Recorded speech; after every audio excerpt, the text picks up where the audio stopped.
तमिलनाडु के विरुधुनगर जिले के कट्टानारपट्टी इलाके में स्थित वंजा पटाखा फैक्ट्री में रविवार को हुए धमाके में 23 लोगों की मौत की खबर सामने आ रही है। इस हादसे में कई अन्य लोगों के घायल होने की भी खबर है। बताया जा रहा है कि ये घटना उस वक्त हुई जब मजदूर एक कमरे में काम कर रहे थे, जहां विस्फोटक सामग्री रखी हुई थी। केमिकल मिश्रण में फ्रिक्शन के कारण अचानक एक जोरदार धमाका हुआ, जिसके कारण 4 कमरे पूरी तरह से ढह गए। मिली जानकारी के मुताबिक मरने वालों में 16 महिलाएं थीं। इसके अलावा 6 गंभीर रूप से घायल मजदूरों को बचाकर इलाज के लिए विरुधुनगर सरकारी मेडिकल कॉलेज अस्पताल में भर्ती कराया गया है। मौके पर जेसीबी मशीनें मंगवाई गई हैं और मलबे को हटाने का काम जारी है। वहीं इस मामले पर प्रशासन ने कहा है कि हमने मामला दर्ज कर लिया है। अभी के लिए हमने उस जगह को चारों ओर से घेर कर सील कर दिया है। Virudhunagar district, Virudhunagar taluk, Muthalingapuram village, the firecracker incident occurred. In that incident, now 23 deaths occurred. Among the 23 deaths, now 19 bodies has arrived, and among the 19 bodies identified.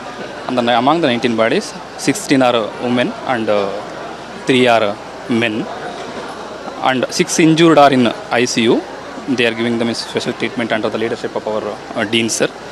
Our health secretary is directed to mobilize the special teams from Madurai Medical College and Tirunelveli Medical College. They are taking all the care of the patients admitted here. Second thing, we have made special arrangements for the who have already expired. For them, once we identify the bodies, the inquest will be conducted. Then special arrangements will be made for the postmortem in the night also we have conducted. Actually, so we have registered the case, and we have additional SP and a team has been nominated to conduct a detailed and thorough investigation to find out the causes of this thing. So we will, I'm sure our experts, rescue and explosive experts, they will take sufficient precaution to see that there is when they conduct rescue and other operations tomorrow. So today night we are not conducting any efforts. As of now, we have cordoned off and sealed the place. We have advised and warned the local people also not to go nearby that place. So we have cordoned off and इस हादसे ने पूरे राज्य को दहला दिया। कई शव इतनी बुरी तरह झुलस गए कि उनकी पहचान करना भी मुश्किल हो गया।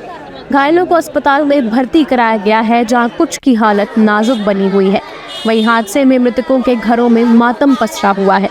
मृतकों के परिजनों ने बताया कि हमें नहीं पता कि फैक्ट्री में आग कैसे लगी है, हमें बस यही काम आता है।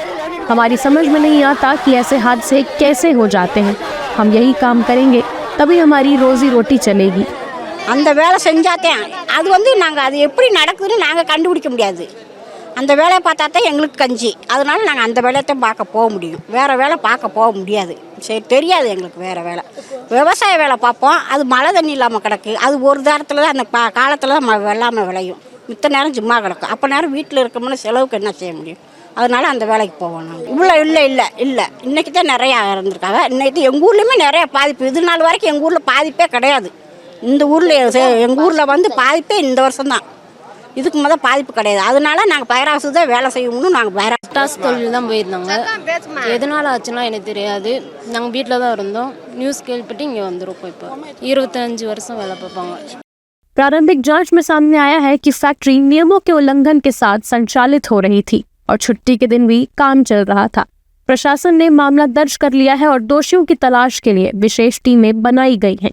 फैक्ट्री मालिक के खिलाफ भी कार्रवाई की तैयारी की जा रही है। यह हादसा सिर्फ एक दुर्घटना नहीं, बल्कि सिस्टम की बड़ी लापरवाही का परिणाम है।